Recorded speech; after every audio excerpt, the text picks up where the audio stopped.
When you join Sam's Club, you get way more than you'd expect. You don't just get value. You get insider tips from fellow members.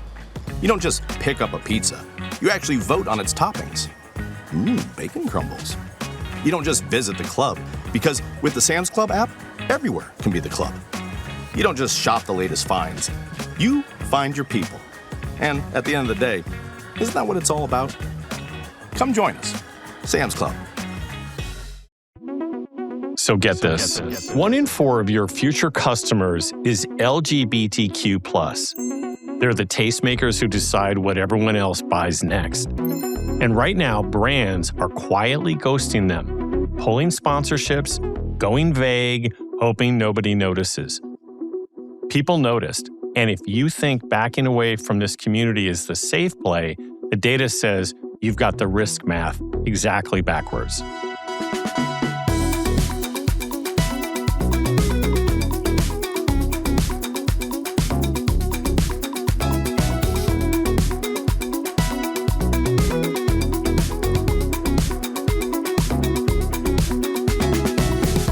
So get this, John. It's June right now. Open your phone. What do you see?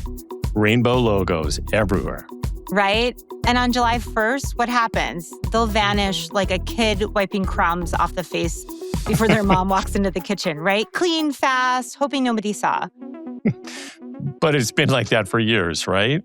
Rainbow capitalism. The logo changes back. Yeah, but except this year, something different is happening. So the logos are going up, but the checks have stopped clearing. For example, Pittsburgh Pride, weeks out from its festival, had only raised $80,000 out of the $500,000 that's usual. New York, Salt Lake City, St. Louis, Orlando, Pride organizations across the country are reporting corporate sponsorships are down. And in Florida, Tampa Pride just announced a 1-year hiatus. The whole city's Pride celebration gone after corporations dropped out. The organizers called it absolutely devastating. And it's not just the festivals, though, right, Libby? The money that funds the actual community is quietly halting. A PR expert told NPR recently that visible LGBTQ+ support has become, quote unquote, politically risky. Organizers think, companies are dodging government scrutiny. And maybe that's the real reason, or maybe it's the convenient one. But here's the thing, Libby. The community can't tell the difference. The effects on the ground, they're identical. Exactly. So that's what got us curious. And we pulled data on what this retreat is actually costing brands. And the answer is way, way more than they think. We're calling it the flinch. The flag came out, the backlash came, and brands flinched. 76% of LGBTQ consumers say brands have pulled back support in the last 2 years. And the support that remains has gotten quieter, more vague, and easy to walk back. 41% see fewer public statements, 39% say brands speak less clearly, and 35% say inclusive policies have simply gone invisible. And here's the number that should stop every marketer cold. 1 in 4 Gen Z identify as LGBTQ+. 1 in 4, Libby. And nearly half of all Americans have a personal connection to the community.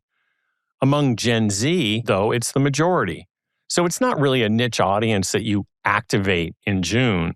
This is a quarter of the people, the quarter of the consumer marketplace who will define your category for the next 40 years. Yeah, John, and they're watching you back away in real time. That's the flinch, and the brands doing it think they're managing risk, but the data says they're manufacturing it. Okay, so let me push back on this and take sort of the risk perspective, right? Because if I'm a CEO listening to this right now, I might be thinking backlash is real. The boycotts are definitely real. We've had major iconic brands that have run afoul of the culture wars. Why isn't pulling back the rational move? Because here's what everyone misses about this community. It's not just an audience, John. It's the ground zero influencer of American culture. Fashion, music, entertainment, beauty, nightlife, language itself. LGBTQ consumers discover what's next and hand it to everyone else. Yeah, and that's not you just saying that. That's the Harris data backs it up, right? LGBTQ plus consumers are 12 points more likely than everyone else to say they introduce the people around them to new brands and cultural moments. And 68% versus 56%. And straight Americans openly admit that they follow that lead. 45% have watched a show, 42% listen to a music or a podcast, and 41% have actually tried a new brand because of an LGBTQ plus creator or public figure. So 2/3 of straight Americans agree LGBTQ culture shapes the humor, the language, and the style, and that LGBTQ audiences are what makes a brand feel culturally relevant in the first place. Yeah, Libby, it means when you flinch, you're not trimming a line item. You're cutting yourself off from the tastemakers who decide what everyone wants next. Oh my gosh, Sean. And then there's the wallet math, right? It's brutal. So 71% of LGBTQ consumers would actually pay more for a brand that meaningfully supports their community. And for Gen Z LGBTQ, it goes up to 84%. Also worth noting is over half have already paid premium for supportive brand, and that is double the rate of all other Americans. Right. And Libby, we found in a downturn, they stay. 71% say they'll stick with supportive brands even when budgets tighten. And that's 13 points higher than the general population. And lastly, they might be your most vocal cheerleaders if you get it right. LGBTQ plus Gen Z told us that 74% of them recommend a brand and 72% bought more often. But Libby, what's the scariest behavior we uncovered? Well, John, when you get it wrong, you will be ghosted. So here are the risk factors. 71% stop buying brands entirely, 65% switch to a competitor, and the same amount actively campaigned against that brand. So we've talked about this before, John. It is called the loyalty divorce. Your most influential customers stop showing up, start telling their friends, and your dashboard never tells you why before it's too late. And all I can think of, John, is the movie Pretty Woman in that scene where she's like, big mistake, big, huge mistake. And that's like what's happening right now, right? You're losing your LGBTQ consumers. And when you lose them now, you will lose their loyalty for life. Big mistake. Big. Huge. I have to go shopping now. Oh, I so love that scene. So the backlash that you're talking about, you're scared of, and it's loud. But the punishment for flinching is silent. That's what makes the flinch so dangerous. You can hear the boycott, but you can't hear the ghosting. Once you see the flinch, you see it everywhere. And you'll see who's refusing to do it. Yeah, so this is where we start with the sniff test because it's brutal now, right? 85% of LGBTQ consumers say they can tell when a brand support is fake instantly, and 83% lose trust in brands that pull back the moment backlash hits. And the receipts are permanent. Nearly 9 in 10, 89% say brands should know they notice when companies retreat. So in a surveillance economy, your pullback is one prompt and one social search away from haunting you for a decade. Yeah, it's funny, especially in America, people will forgive you for a great comeback story, but they will not forgive a brand that only believed in them until it got hard. Yeah, and Libby, here's the hard part that should reframe the next leadership meeting.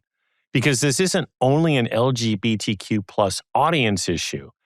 80% of non-LGBTQ plus Americans say they're more likely to support brands that stand by their values under public criticism, that they have a backbone, that they're consistent in their belief systems.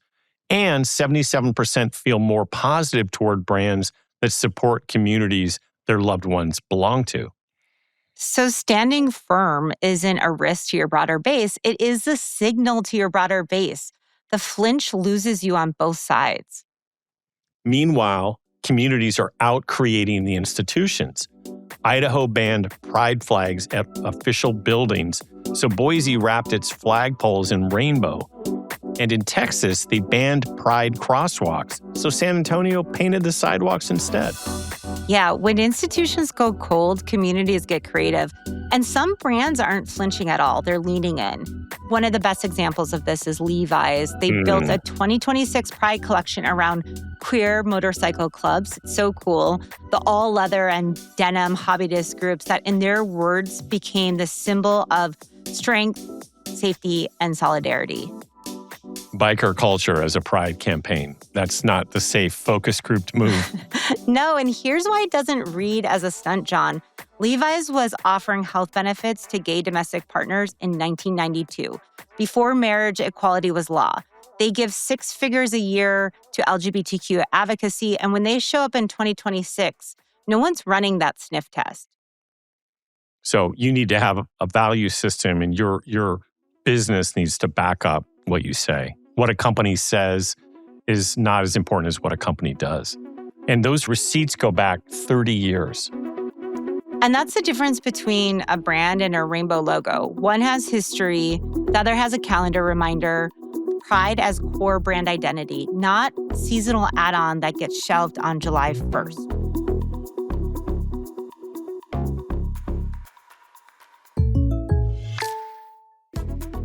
David, having insurance isn't the same thing as having State Farm. Tell me about it, Gail. It's like wanting to build a podcast called Brands in the Conversation and ending up doing a podcast about bland conversations. Really? Bland conversations? Yeah. Today we're talking to Mr. Doesn't Matter about a subject that is close to his heart, why what he says doesn't matter.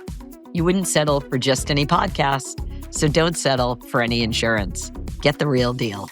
Hey, we didn't settle for just any insurance company as a founding partner for Bubbler Media. Like a good neighbor, State Farm is there.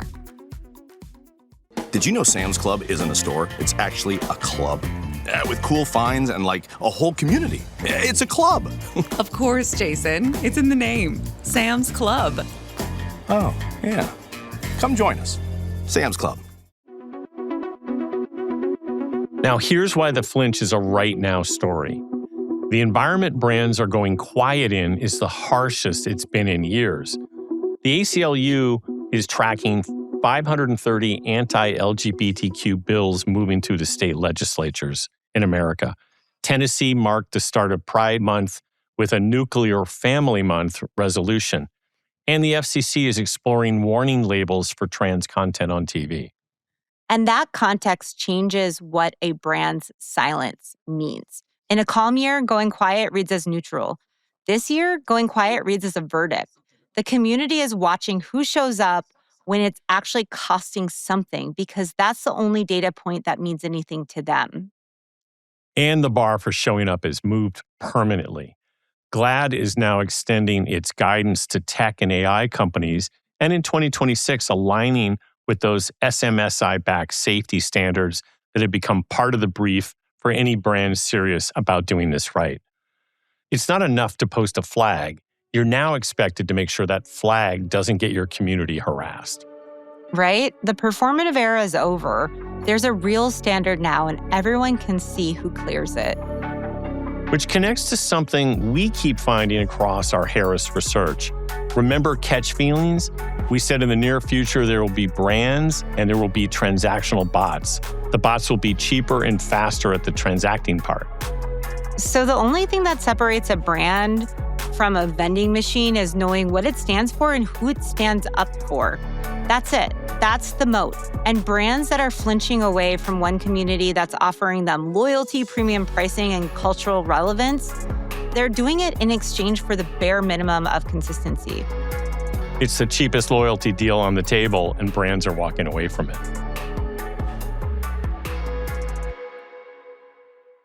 Let's talk about the playbook, because if I'm a CMO listening to this, my Pride budget is under review, my legal team is nervous, and a quarter of my future customers are watching what I do next. What's the move? So, John, the ask is almost embarrassingly reasonable. The community isn't demanding perfection.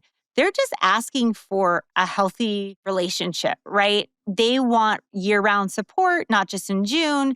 They want you to feel authentic. Don't portray them in stereotypes. And really important, hold the line when the backlash hits. That's not activism, John. That's just being a reliable friend. Yeah, I think that's absolutely right. And I also think there's an issue around featuring, not issuizing, right? Because 48% want LGBTQ plus people in everyday advertising, the car ad, the cereal ad, not just the issue-based campaign. Representation is normalcy, right, Libby? Not a statement. Yeah, and also pride isn't just a content strategy, right? I think marketers fall in this trap often with Pride and Black History Month, AAPI Month. These aren't campaign slots, right? People need to know, and we talk a lot about this is what builds corporate reputation. How you show up is the relationship. So how you're going to show up at like a dinner party, you need to stick with that, whether you're crazy Uncle Joe or like the cool aunt who always says the right thing every time and you know where they stand. The important part is knowing where people stand and not flinching in those moments. Yeah, and I also think, Libby, it's important to beware this quiet support trap. Again, to your point earlier that everyone can see what's going on. Because this idea of sort of behind-the-scenes philanthropy, employee-only events, narrowly targeted media buys, those are seen as allyship designed to avoid triggering boycotts. But everyone knows the false friend who's warm in private and unreachable in public. The community knows that friend too. So if you're going to be about it, you got to be about it. Yeah. And being about it just means consistency, right? It means being there consistently. I think if you're a brand hearing this, you might say, well, we don't have a history of supporting the LGBTQ community. Well, so start making one. This is your opportunity to start showing up in a moment of need. And if you don't, be very clear about it. The important thing out of this is standing up for your values, being consistent to your consumers, to your employees, to your stakeholders. That consistency is what we're really talking about. Yeah. And, if you don't have a campaign budget, that's okay too. You can support the people doing the work. You can support LGBTQ-owned businesses, community organizations, creators year-round. Whether you're doing that from an organizational standpoint or an individual standpoint, this is the time to start kind of doing that and thinking about that.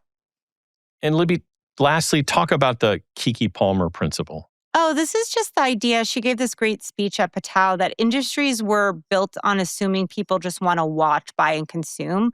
And they did that. They didn't have any other options. But the moment people could participate, meaning the creator economy, they chose participation every time. And so brands that organize around that, like allowing participation, is really where the belonging and sense of community will come from in the future, and the real authenticity of creating relationships with the LGBT community will come. So here's what the flinch really means, John. Brands convinced themselves that the visible support was the risk, but the data flipped it, and the risk is actually the retreat. Because the backlash is out loud, but it passes. The loyalty divorce, though, is silent and it's permanent. A quarter of your future consumers are LGBTQ. They've told you exactly what they want, and it's the bare minimum. Show up consistently, be real, don't disappear when it gets hard. Ride or die. Or die alone. That's the actual choice on the table. So remember, the flinch, your customers aren't punishing brands for showing up. They're punishing brands for backing away. And your dinner party stat, 1 in 4 Gen Z identifies as LGBTQ+, and 73% of them have quietly stopped buying from a brand without saying a word. The boycott you are scared of isn't loud. It's one that is happening in silence. Not because they stopped believing in brands, but because the brand stopped believing in them the moment it got hard. I'm John Gersma. I'm Libby Rodney. Thanks for listening to So Get This.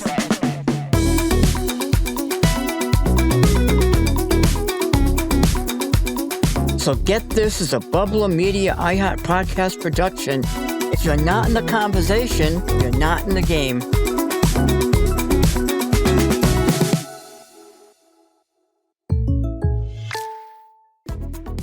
David, having insurance isn't the same thing as having State Farm. Tell me about it, Gail. It's like wanting to build a podcast called Brands in the Conversation and ending up doing a podcast about bland conversations. Really, bland conversations. Yeah. Today we're talking to Mr. Doesn't Matter about a subject that is close to his heart, why what he says doesn't matter. You wouldn't settle for just any podcast, so don't settle for any insurance. Get the real deal.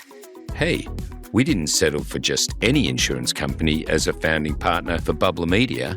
Like a good neighbor, State Farm is there.